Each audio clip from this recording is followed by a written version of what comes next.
এটা কি সবাই চিনি তো? আমি যদি জলটাকে গ্লাসটাকে উল্টো করে এরকম রাখি, জলটা কি হবে? যাবে? দেখি দেখি না না, একজন বলছে পড়ে যাবে, পড়বে না, একজন বলছে পড়ে যাবে।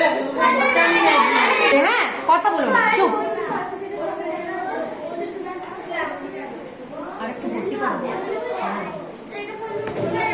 পড়ে যাবে?